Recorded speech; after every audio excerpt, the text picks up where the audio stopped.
Rage, une étincelle qui peut enflammer les forêts ou forger des destins. Mais que se passe-t-il dans notre corps et notre esprit lorsque nous choisissons d'évacuer une émotion aussi intense? Chaque fois que nous crions ou réagissons impulsivement, nous activons un ancien mécanisme de défense, mais les conséquences pour notre bien-être moderne peuvent être étonnamment contre-productives. Alors que les neuroscientifiques suivent les tempêtes qui se préparent dans nos cerveaux, les philosophes se demandent: la colère a-t-elle vraiment besoin d'être libérée pour s'en libérer? Cette interrogation ouvre un chemin fascinant à travers les cultures et les siècles de pensée humaine, remettant en question la notion populaire selon laquelle se défouler est toujours le meilleur remède. Mais s'il y avait un meilleur moyen? En explorant les labyrinthes de l'esprit humain et les écrits de penseurs qui ont traversé les âges, nous commençons à voir des modèles et des solutions qui remettent en question nos réactions instinctives. La science et la philosophie se rejoignent ici, non seulement pour remettre en question nos impulsions les plus fondamentales, mais aussi pour nous offrir des alternatives qui peuvent non seulement calmer la tempête intérieure, mais la transformer en quelque chose de productif et de paisible. Le concept de colère. La colère est une émotion fondamentale et universelle, vécue par tous les êtres humains dans une variété de contextes. Il sert de mécanisme de défense évolutif qui nous prépare à lutter contre les menaces perçues. Cependant, dans la société moderne, les situations qui provoquent la colère nécessitent rarement une réponse physique immédiate, ce qui fait de la gestion de cette émotion une compétence cruciale pour une coexistence sociale harmonieuse. Le sentiment de colère peut être déclenché par une variété de stimuli, y compris des frustrations personnelles, des injustices perçues ou même des souvenirs douloureux.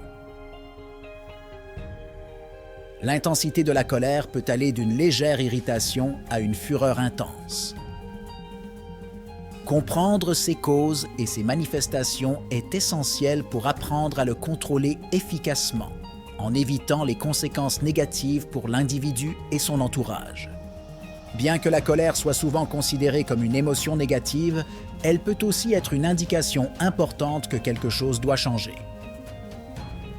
La colère peut motiver une action constructive et promouvoir un changement social positif lorsqu'elle est canalisée de manière appropriée. Par conséquent, il est essentiel de faire la distinction entre l'expérience de ressentir de la colère et la façon dont nous choisissons de l'exprimer. La science derrière la colère. D'un point de vue neuroscientifique, la colère active l'amygdale, une partie du cerveau associée aux émotions et à l'instinct de combat ou de fuite. Ce processus libère des neurotransmetteurs tels que l'adrénaline, préparant le corps à une réponse rapide. Bien que cette réponse ait été vitale pour la survie dans les environnements ancestraux, dans la société d'aujourd'hui, des réactions physiques extrêmes à la colère sont rarement nécessaires, ce qui peut conduire à des réponses disproportionnées dans les situations quotidiennes. De plus, une colère fréquente et intense peut avoir des effets néfastes sur le corps, notamment une augmentation de la pression artérielle, des problèmes cardiaques et une diminution du système immunitaire. Des études ont montré que la façon dont nous gérons la colère peut avoir des impacts importants sur notre santé physique à long terme, soulignant l'importance de techniques efficaces de gestion de la colère. D'un autre côté, une colère non gérée peut nuire à notre santé mentale. Cela peut entraîner un stress chronique, une dépression et d'autres problèmes émotionnels. Apprendre à identifier et à gérer la colère est crucial pour maintenir l'équilibre émotionnel et promouvoir une santé mentale solide, empêchant les émotions momentanées de causer des dommages durables. Les effets physiques de l'explosion de colère. Exprimer sa colère de manière agressive peut fournir une libération immédiate de la tension, mais cette approche peut avoir des répercussions négatives. Lorsque nous évacuons la colère, en particulier de manière répétitive, nous pouvons renforcer les schémas de comportement agressif, ce qui rend plus probable que nous réagissions de la même manière à l'avenir. Ce cycle peut être difficile à briser et peut affecter négativement nos relations interpersonnelles. La réponse physique à l'évacuation de la colère comprend une augmentation de la production de cortisol, l'hormone du stress, qui peut avoir des effets néfastes si elle est maintenue à des niveaux élevés pendant de longues périodes. Cela inclut des problèmes tels que l'insomnie, les problèmes de poids et un système immunitaire affaibli. La colère chronique et mal gérée est également liée à des problèmes de santé à long terme, tels que les maladies cardiaques et le diabète. Enfin, l'expression fréquente de la colère peut altérer la perception que les autres ont de nous, affectant notre image dans les contextes sociaux et professionnels. La capacité à contrôler ses réactions émotionnelles est souvent considérée comme un signe de maturité et de stabilité, des traits très appréciés dans les contextes personnels et professionnels. Par conséquent, apprendre à gérer la colère n'est pas seulement une question de santé personnelle, mais aussi un élément crucial du succès et du bien-être dans divers aspects de la vie. Perspectives historiques sur la rage. Tout au long de l'histoire, la colère a été perçue de différentes manières selon la culture et le contexte social. Dans la Grèce antique, des philosophes tels qu'Aristote considéraient la colère non seulement comme une émotion inévitable, mais aussi comme une émotion potentiellement utile si elle est exprimée correctement. Aristote a soutenu que la vraie vertu consiste à trouver le juste milieu entre un manque et un excès de colère. Cependant, dans d'autres cultures, comme dans de nombreuses sociétés orientales, la colère est souvent considérée comme une perturbation de l'harmonie sociale et quelque chose à supprimer ou à contrôler strictement. Cette perspective se reflète dans les pratiques et les enseignements de disciplines tels que le bouddhisme, où la colère est considérée comme l'une des 3 racines du mal, à surmonter par la méditation et la compréhension. La vision occidentale contemporaine de la colère a incorporé certaines des 2 philosophies, promouvant l'expression saine de la colère, sans tomber dans un comportement perturbateur. L'évolution des théories sur la colère montre une tendance croissante à comprendre comment cette émotion peut être gérée de manière constructive pour promouvoir le bien-être personnel et collectif. Colère dans les relations sociales. Une colère mal gérée peut être extrêmement destructrice dans les relations sociales et personnelles. Lorsque nous exprimons notre colère de manière inappropriée, nous pouvons créer des conflits et endommager les relations à long terme. La communication assertive, quant à elle, vous permet d'exprimer les sentiments de colère de manière saine, ce qui facilite la résolution des conflits sans provoquer de ressentiment ou de malaise. Des études montrent que les personnes capables de discuter de leurs frustrations ouvertement et de manière constructive ont tendance à avoir des relations plus fortes et plus satisfaisantes. Cette approche diminue non seulement l'intensité de la colère, mais favorise également une plus grande compréhension et empathie entre les parties impliquées, renforçant ainsi le lien social. De plus, la façon dont la colère est exprimée et gérée au sein d'une communauté peut influencer les normes sociales et comportementales. Les sociétés qui encouragent l'expression ouverte et honnête des émotions, y compris la colère, peuvent bénéficier d'une plus grande cohésion sociale et d'une incidence plus faible de violence interpersonnelle, à condition qu'elles soient accompagnées de stratégies efficaces de gestion des émotions. Alternative philosophique à l'évacuation de la colère. La philosophie offre plusieurs alternatives à l'évacuation de la colère qui peuvent enrichir notre compréhension et notre gestion de cette émotion complexe. Par exemple, la philosophie stoïcienne suggère que nous devrions accepter les situations telles qu'elles se présentent sans permettre aux émotions de perturber notre paix intérieure. Cette approche propose une réflexion profonde sur les causes de la colère et cherche à éliminer les réactions irrationnelles. Un autre aperçu intéressant est offert par le pragmatisme philosophique, qui recommande d'évaluer les conséquences de l'expression de la colère avant d'agir. Cette perspective nous encourage à nous demander si l'expression de la colère apportera un résultat bénéfique ou si elle ne fera que perpétuer un cycle de négativité et de conflit. De plus, le concept bouddhiste de pleine conscience est souvent appliqué dans la gestion de la colère. La pratique de la pleine conscience nous aide à reconnaître nos émotions sans jugement immédiat, ce qui nous donne l'occasion de réagir de manière plus réfléchie et moins impulsive. Non seulement ces techniques aident à atténuer la colère sur le moment, mais elles développent également une plus grande capacité à faire face à des situations frustrantes à l'avenir. Étude de Kiaes et preuves scientifiques. De nombreuses études ont exploré les conséquences de l'évacuation de la colère. Une revue systématique de la recherche indique que, plutôt que de fournir un soulagement, l'évacuation de la colère peut intensifier les sentiments hostiles et agressifs. Cela est dû au renforcement des voies neuronales associées à la colère, ce qui rend plus probable que la même réaction soit déclenchée à l'avenir.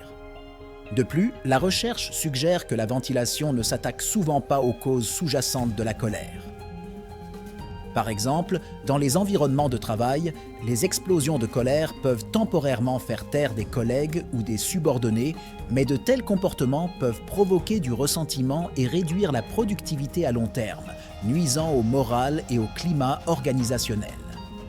Enfin, il existe des preuves que les techniques de gestion de la colère, telles que la pratique de la pleine conscience et les techniques de relaxation, peuvent être plus efficaces. Des études montrent que ces approches aident non seulement à réduire la fréquence et l'intensité de la colère, mais aussi à améliorer la santé et le bien-être en général en soulignant l'importance des stratégies proactives plutôt que réactives. Littérature et colère. La littérature offre un terrain riche pour explorer la colère et ses complexités. Des auteurs tels que Shakespeare ont souvent exploré la colère et la vengeance dans leurs œuvres, illustrant comment ces émotions peuvent conduire à la tragédie et à la souffrance. Par exemple, dans Hamlet, la colère et la soif de vengeance du protagoniste le détruisent non seulement lui, mais aussi ceux qui l'entourent. À l'époque, les écrivains utilisent la colère pour discuter de problèmes sociaux et personnels, montrant comment cette émotion peut être à la fois destructrice et catalyseur de changement. Par exemple, la colère peut être une impulsion à lutter contre les injustices, servant de force de motivation pour l'action sociale et personnelle, comme on le voit dans de nombreuses œuvres de fiction et autobiographies modernes. En outre, la littérature nous enseigne également la rédemption et la transformation qui peuvent découler d'une bonne gestion de la colère. Les histoires de personnages qui apprennent à surmonter leur colère ou à la canaliser de manière constructive servent souvent d'inspiration aux lecteurs pour faire face à leurs propres luttes émotionnelles. Technique de gestion de la colère. Une gestion efficace de la colère implique plusieurs techniques éprouvées qui aident les individus à maintenir le contrôle émotionnel.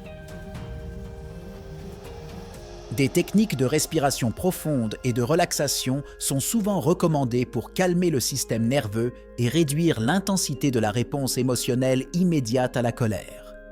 Une autre méthode efficace est l'entraînement à l'affirmation de soi, qui apprend aux gens à exprimer leurs besoins et leurs émotions clairement et respectueusement sans recourir à l'agression. Non seulement cela aide à résoudre les conflits, mais cela renforce également les relations en favorisant une communication ouverte et honnête. Enfin, la thérapie cognitivo-comportementale, TCC, est largement utilisée pour traiter les problèmes liés à la colère. La TCCC aide à identifier et à modifier les schémas de pensée qui contribuent à la colère, en enseignant des stratégies pour gérer les situations déclenchantes de manière plus efficace et moins chargée émotionnellement. Non seulement ces techniques améliorent la gestion de la colère, mais elles contribuent également à une meilleure qualité de vie. Le pouvoir du silence dans la colère. Le silence, lorsqu'il est utilisé comme un outil délibéré dans la gestion de la colère, peut être extrêmement puissant. Choisir de rester calme plutôt que de répondre immédiatement permet à l'individu de traiter ses émotions intérieurement en évitant les réactions hâtives. Ce moment de pause est l'occasion d'y voir plus clair et de décider de la réponse la plus appropriée et la moins dommageable. De plus, le silence peut servir de forme de désescalade dans des situations tendues.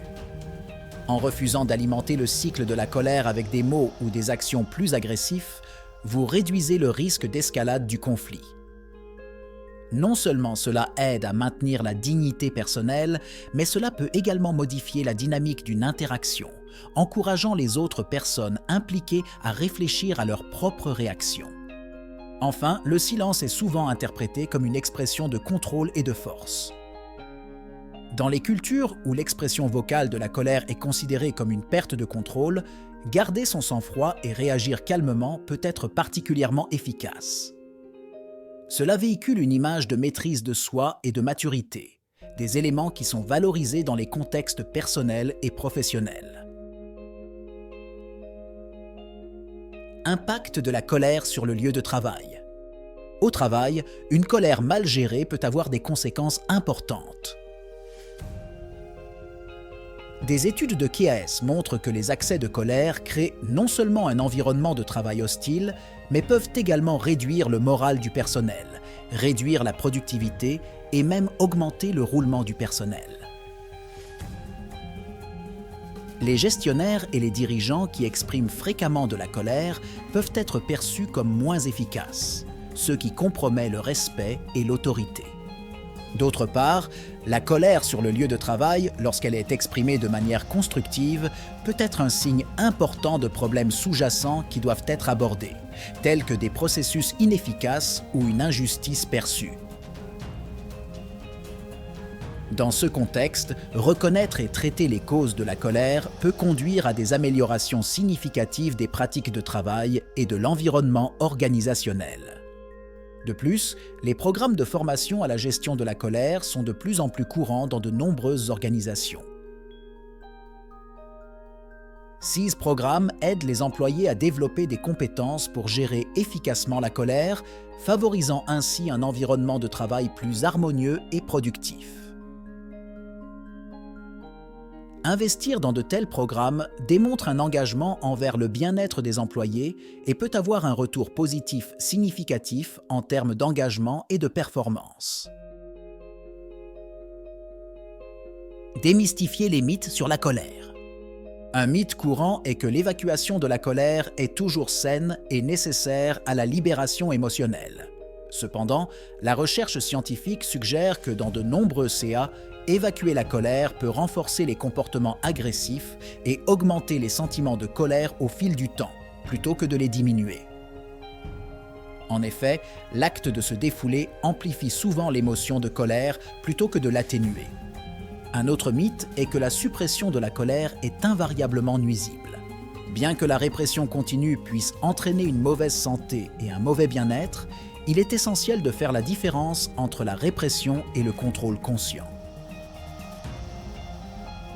Le contrôle conscient implique de reconnaître la colère, d'en comprendre les causes et de choisir de réagir de manière mesurée et réfléchie, plutôt que de simplement faire exploser ou supprimer l'émotion.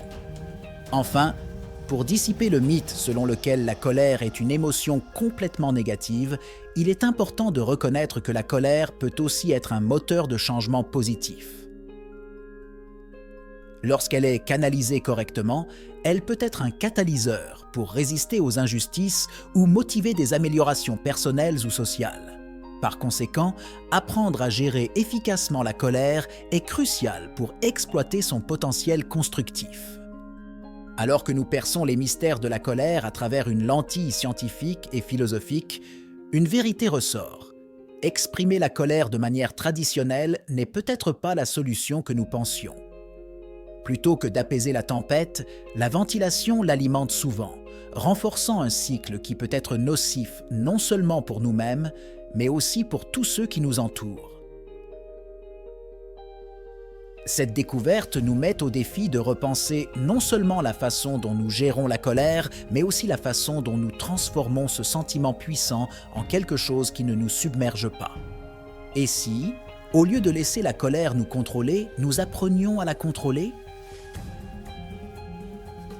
Imaginez l'impact sur nos vies et nos relations si nous choisissions de répondre à la colère par la réflexion plutôt que par la réaction.